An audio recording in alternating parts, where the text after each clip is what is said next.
Alright, it's time for potentially our last match. If Puzzle can do this, if he can take out NS Hosa's Seal on our new map, Whirlwind, then that's it. They close it out. And that would be the end of NS Hosa in this first playoffs series. Or actually, I guess you could, I don't know what they call this. It's not a playoff. It's like more like a qualifier to the real set. It's not quite, the format is actually really complicated. It's not like any format we've had before, but it's similar. Just look it up.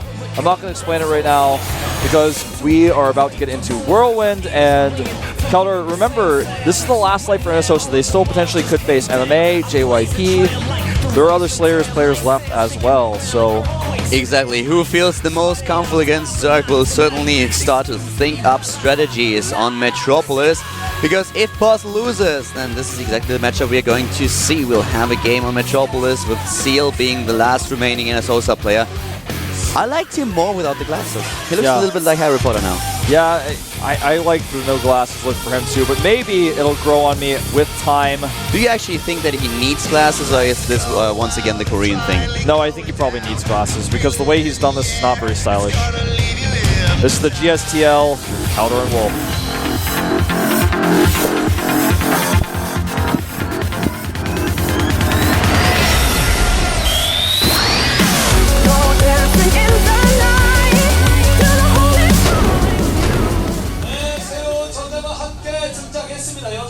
I'm just a little bit blown away. We have a summer tile set here. Look at that. Beautiful flowers to the top right. Our Protoss is starting here. For the Slayers team, he took down 3 of the NS Hosa players. This is the 4th that he's facing. Well, actually starting to the top left. To the top right we have, sorry, I completely screwed this up. We have the Slayers player. It is totally fine. Slayers Puzzle! Destroying the intro here, but not destroying the spirit in this game. NS Hosa against Slayers, as Wolf pointed out earlier, it could potentially be the last game if Puzzle is taking down the last man standing for NS Hosa. To the top left in blue, we see our Zerg. It is none other than NS Hosa Seal! He's starting with a usual 14 pool. Nothing out of the ordinary. Yeah, this is my first time casting a game on this map, and I'm looking at it right now, and it is huge. It is massive. This is actually going to be a good map for Zerg. On the Xel'Naga Watchtower in the middle, which is surrounded by line of sight blockers, there is a Protoss flag. I'm not so sure, and I don't know if this map is going to belong to Protoss after this. We'll see. I don't like this flag. You don't like it? No. I think this map is biased. I think this map is biased too, man. Why is there a Protoss flag there? That's a really good question. There should be a Zerg flag.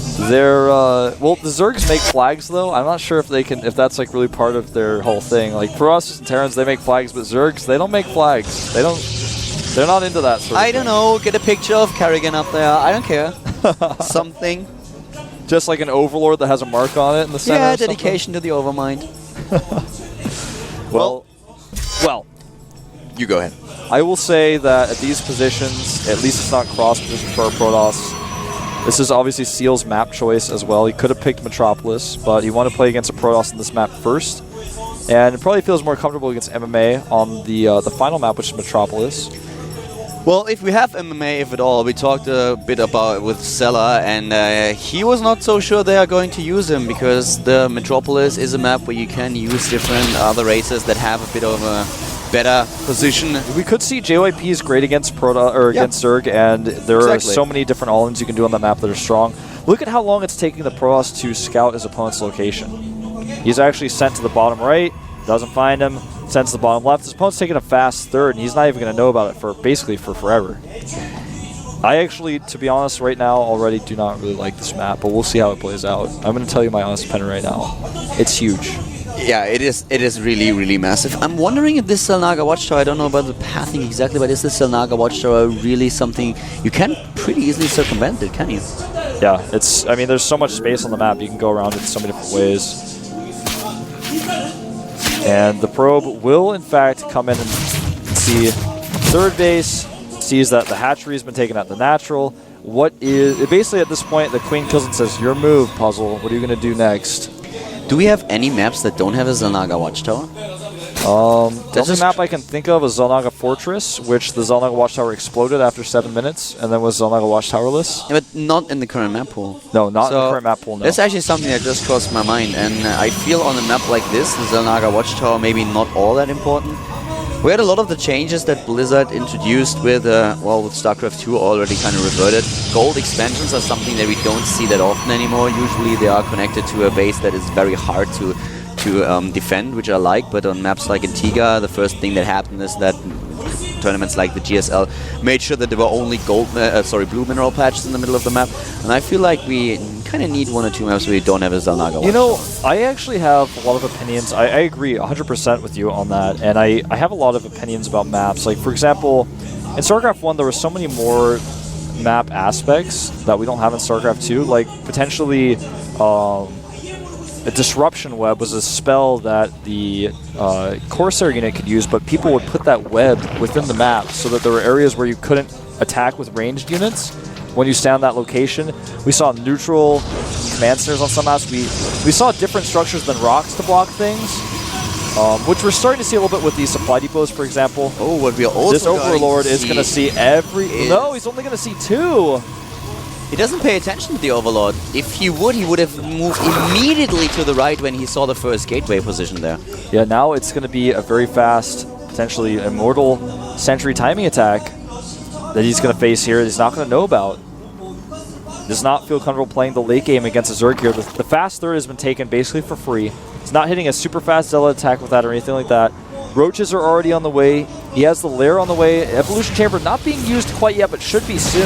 This is what I'm talking about. Okay, there's a depot there that's used as part of the wall. I like that because StarCraft 1, we had like these Xel'Naga temples that were part of walls and block things off. I'd like to see map makers be a little bit more creative than that. Yeah, destructible rocks are cool, but there's a lot more that could be done with map making right now.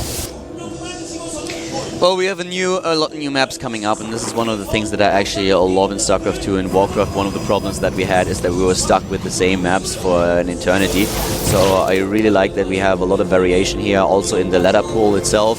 Blizzard is taking some of the maps into consideration. And here comes this push that we all know. It's a push with a huge amount of sentries, 7 so far. Actually, doesn't have enough of them, I feel. Normally we see the push with at least 8, usually 10. Okay, he's taking a third. Oh, he's taking a third. Okay, this makes a lot more sense now. This is such a tough third to take for Protoss. It has 2 ramps leading into it. If you can hold 1 ramp off, usually the secondary ramp's not going to be approachable, but if you can force the... Yeah, they're double ramps. If you can force the Protoss back into his natural for any reason, that this base is basically forfeit. This is actually the biggest ramp I've ever seen. This is even bigger than on Belcher Beach, isn't it? It's a double ramp, but then like it's a triple ramp. It's a double ramp with the rocks on, but if you kill the rocks, it's a triple ramp, basically. See what I'm saying? This looks like at least a quadruple ramp. It may be quadruple. This is enormous. Well, the roach pressure that's coming out here will actually be shut down fairly easily, because he will have a gateway wall, and if he gets stuck with the Zealot there, he's going to try to attack through this choke point. He cannot get into the natural, and if he actually commits big time, he'll get trapped in here with Force Fields. It's going to take a lot of Force Fields to trap him, though. And he's moving up at the third. So far, he does not know about it. He's not moving in. The Force Fields trap. 2 roaches. Very well done. Wow. And these roaches, well, sorry you guys, but you are done for. Colossus tech is nearly completed as the Robo Bay is about to be finished. +1 armor coming up, and here comes Seal trying to be aggressive. Oh, this is perfect. He baits out the Force Fields. Now he's going to try to come over here, but the units are so well split for Puzzle. It's very, very hard to engage for Seal now because he's always running the risk of being flanked by his opponent, and a lot of these roaches have already been killed, so Puzzle in a position where he can easily take, well, not easily, but he can take the third. Seal responds with a 4th base, and now here comes the attack by Puzzle from 2 sides. Both of them are committing to this fight, and a lot of units swapped in for Slayer's Puzzle, but NS Hosa Seal already took down a lot of those sentries. The Immortals are the big deal here, though. Yeah, the Immortals are still the big deal, and the Slayer's team is going crazy on the bench, but I'm not so convinced myself because he's going to lose another Immortal. He's going to lose a Sentry potentially here as well. The Immortals are the one unit that he really has to be careful about, and look at how many kills they've already got. One of them has been taken down. And yeah, sure, this looks like water on rock at this point. It looks like a lot of wasted resources, but he can afford to trade here because there's a 4th base up. He's not mining from his third. Slayer's puzzle there. Yeah, he's not mining here at all. And he's killing these Immortals. He's got better production right now, and he's eventually, I think, going to pull through. The Colossi are coming out, but Ness's out of position. Has to be careful here. A nice micro by Puzzle. Puzzle's some of the best micro in the world, man. But we have Tunneling Claws coming up, and then the force fields will be kind of useless. We don't even... Yeah, we have detection. 14 more Roaches on the way. Burrow movement about to be done, making force fields useless. And there's two observers, but I don't see one near this army, so he actually could potentially do a lot with that. He doesn't have Immortals anymore, and no force fields as Seal moves in. And this is a very bad spot suddenly for Puzzle. Without the Immortals, with no range for the Colossus. Puzzle has better upgrades, but him down. The sentries are going down. All the text units, they die, and he will reinforce with Lings, with Roaches. And more Roaches coming in here, but not enough. He's trying to take the Colossus apart as well. He's crossed the line here. Now he has to go back. This is the moment where he cannot rally his units in anymore. He's done a lot with this. Can't do anymore. Needs to stop for a second, drone up, and start teching a little bit more. He's taken 2 additional gases now at his third base. He's got that force that he made initially. He's going to be able to use to continue to pressure, but here's the Infestation Pit, second Evo Chamber. These are the things he really needs to focus on right now because Puzzle has actually closed the supply gap quite significantly. He's starting Colossus range now. He's got a ton of gateways powered up. He does not, however, have Blink or even a Twilight Council, so he can't research any additional upgrades. 17 Roaches, oh my god. Contaminate is now being used in order to delay another Colossus for a while. He really wants to trade here. He's trying to snipe a building or two, maybe with the these Forge. next Roaches, I think he may actually be able to fight. The problem for Puzzle is that he has not enough sentries. 2 sentries are not enough. He only has 1 Colossus, and the second one he will probably be out. But this is a huge army for Seal, who has also a very decent economy with the 3 base that he has, especially regarding his gas income. He's upgrading Pathogen Glands, he's getting the second armor upgrade. The upgrades are a little bit better for Puzzle right now. This is what actually made him survive the last few attacks of Seal. But Seal has now the advantage in overall supply. But as soon as Puzzle can kind of capitalize on the 3 bases that he has, Seal will be hard-pressed if he doesn't transition fast enough. Yeah, the Infestor upgrade finishing up here. What? He kills one of his own he had to kill his because core. he had to get the Colossus out. He's trying to figure out how he wants to approach this. The Roach is moving very aggressively right now, but they're not able to find an opening. Like you said, the transition needs to be here. I'd like to see a Hive started right now because he's got this aggressive position on the Protoss. Protoss can't really move out without being counterattacked quite heavily by this Roach army. It's kind of like an in-your-face type of pressure. One of the things that is really hard for Protoss as well, if I just look at the minimap and how this works, is taking a 4th. On Entombed Valley, this is so easy because you have just to walk out at the 3rd base. There's a little bit of a choke point where you can build the 4th, but here it's a lot more difficult. Puzzle is a supply block after losing a pylon and also, unpowering one of the gateways. Spire going down, but no Hive Tech, just the Spire. Just the Spire. 6 Infestors though. A lot of Spine Crawlers as well. There's the Hive going down. I feel this could have been started earlier, but even so, this is a pretty decent timing for it. He is significantly behind Puzzle in upgrades. Puzzle's about to be at 2-1. The army of our Innis Hosa player is about to be 1-1 with no +2 in sight. He's just got the +1 coming out for the Zerglings as well, which is a composition that, I mean, it's an upgrade that's going to be useful for the Broodlings as well for his Broodlords, but 11 more Spines being added. He's actually just using this to buy time for Spines. In total, that is going to put him up to... He won't commit here. It's 18 Spine Crawlers in total. He's just trying to force Puzzle to stay in his base. Puzzle maxed out now. He's getting a War Prism. The War Prism was apparently used to Contaminate again, if I'm not mistaken. Yep. Yeah, he did. The War Prism is a bit delayed. He saw that something was building in the robo. Use Contaminate again. This is something that not a lot of Berserk players actually do when they have an Overseer to spot their base and the attack of their opponent. So over and over again with the positioning that we have for the Overseer, he's using his Contaminate skill. The Hive is nearly done, and the count in Infestors will increase to 9 as soon as those 3 that are currently building are completed. He doesn't have enough Colossi to force his way through these Spines. And also he has to start to prepare for the transition of his opponent. Yeah, going for the Stargate, but he's here attacking. Comes Seal going in. This is a great trade for Seal. The Zealot's stuck at the back, not able to close the distance. On the other hand, these Colossi completely uncontested. There are no Corruptors. There is He nothing. couldn't close the distance on them. The Warp Prism comes in here to potentially help Micro, but it doesn't matter. 21 more Roaches on the way. This is a bad timing. He wasn't able to get his Corruptors out. And now, this is awful because now Puzzle actually has these Colossi with range. He can break through. The Infestors not going to be that useful. The Warp Prism's here to reinforce as well. There are too many Spike Claws, I feel, but maybe I'll just tear through with the range though. +2 on these Stalkers. He blinks into the Infestors. Nice Blink is able to get a few shots off at the Infestors, crashes them quite a lot, and now the Zealots are going in as well. Man, this might be the end of this might be the end of Hosa here, man. Puzzle tearing through. The Corruptors were not out. He has the Greater Spire tech coming, but it's just not ready. It is not ready indeed, and there are still 3 Colossi, and he rips those Roaches to shreds. Only 125 supply for Seal. And he's about to have +3 for Puzzle. It's going to be 3-1 against just 1-1 in a second here. He's moving in now onto the third. Not wasting any does time. Not care about the Spine Crawlers at all. He focuses them down with the extra damage of the Stalkers. He's taking them apart. The Warp Prism is able to warp in additional units using no pylons here. Completely relies on the Warp Prism, but there are no air units, no Corruptors, nothing that can stop the Colossus. Slayers takes our first game. Puzzle, he takes it. Well done. Slayers taking a tough first series against NS Hosa. Seal, the last hope, not able to hold, and there is no doubt in my mind that Puzzle is very much so the MVP of today. He killed 4 players. He took down Jakchi, he took down Sand, Sting, and Seal. Very, very well played, and Zella is happy.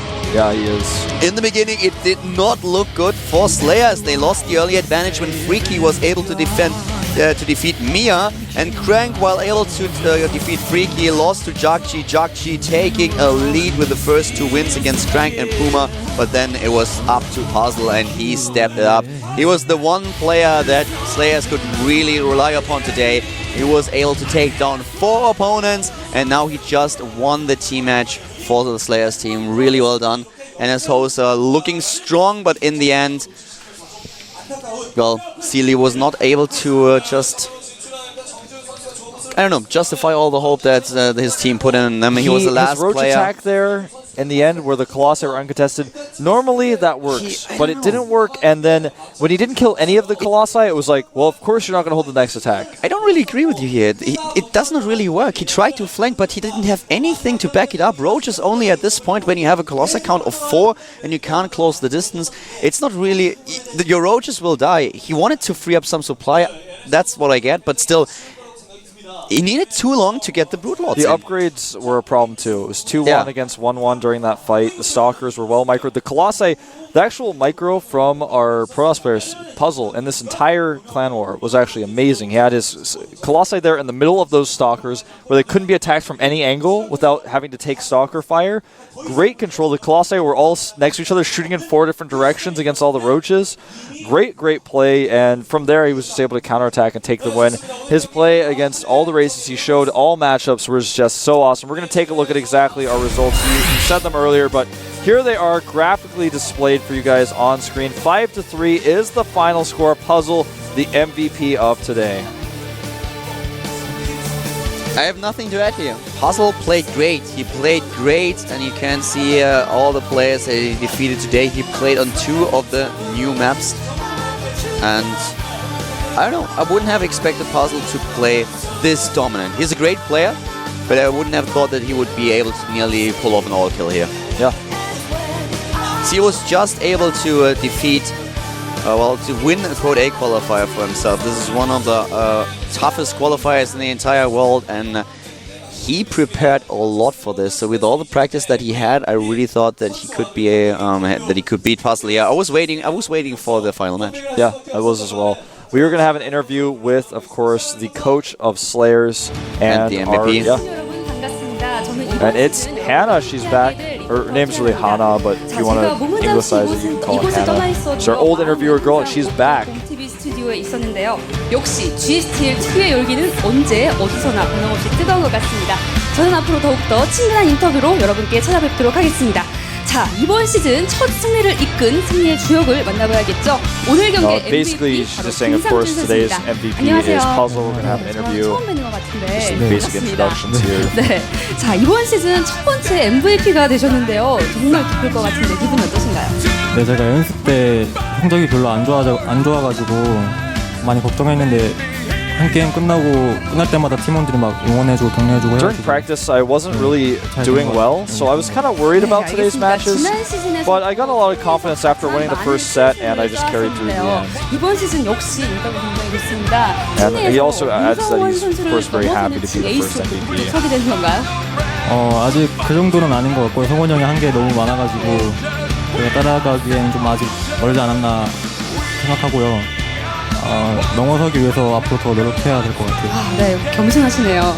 네, 자 지난 시즌 참 팀으로서 아쉬움이 조금 많았을 텐데요. He wants to. He basically says MMA has done so much for our team, but to be the next MMA would take a lot. It's going to take a lot of not mic dropping as well. 이번 But 시즌에 저번 시즌하고 다르게 He's pulling a wool. 연습도 Yeah, he 체계적으로 is. 많이 하고 해가지고 예전 GSTL보다는 좀 다를 것 같아요, 성적이. 그래서 이번 시즌에는 세 번째 트로피를 우리가 this season, Slayers is practicing even harder than last season, so I think we're going to do better than last time. 예선 때 저보고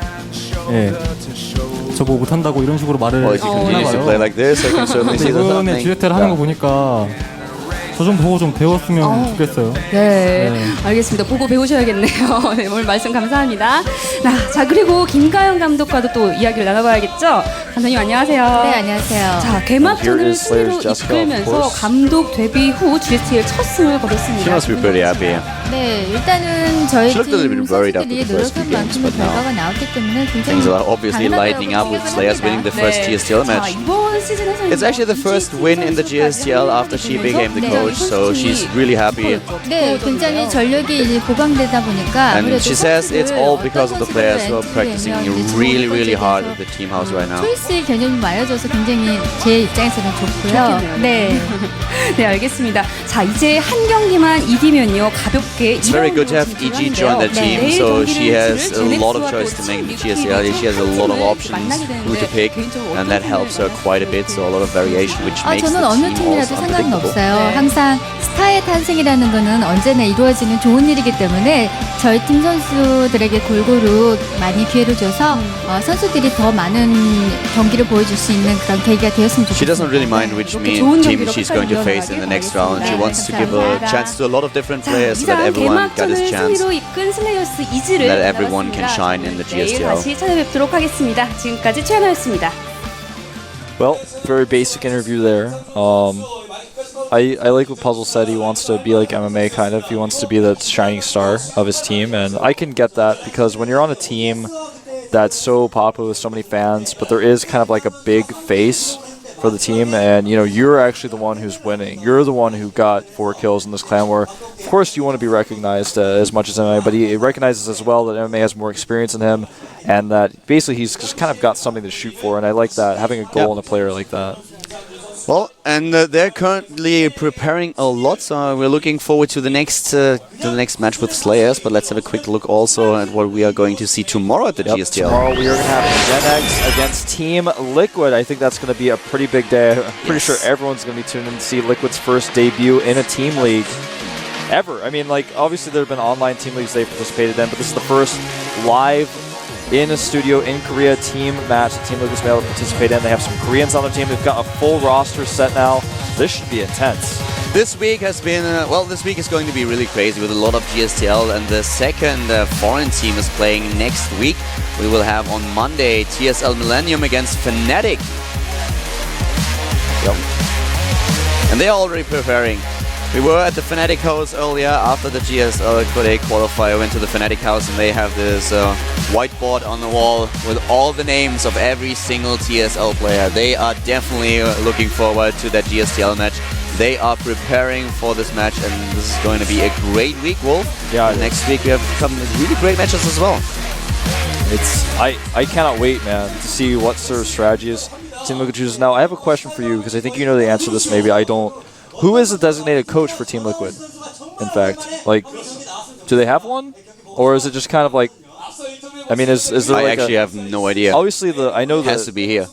I know the manager, of course, is Victor Nazgul, but I don't know who they're going to designate as their coach because, as far as I know, in GSTL, the rules say that you have to have one. Like, who are they going to interview, for example? So I'm really looking forward to seeing like who that's going to be. That's kind of a mystery right now. If someone knows, maybe tweet at me or tweet at Caldor at ProxyWolf at Caldor and let us know. I'm drawing a blank here. We'll find out tomorrow. Yeah, that's going to be really interesting to see, like who kind of is the mastermind behind this team. Thank you guys so much for tuning in. We'll see you tomorrow for our first full foreign team in the GSTL. I mean, Epic's Open was it's hard to call them the first foreign team. It's like kind of they were, but anyway, For a time they were. Yeah, I guess so. But anyway, we're going to see you guys tomorrow. Thanks for tuning in. Bye bye. But if my friends ask where you are, I'm gonna say she went down in an airplane.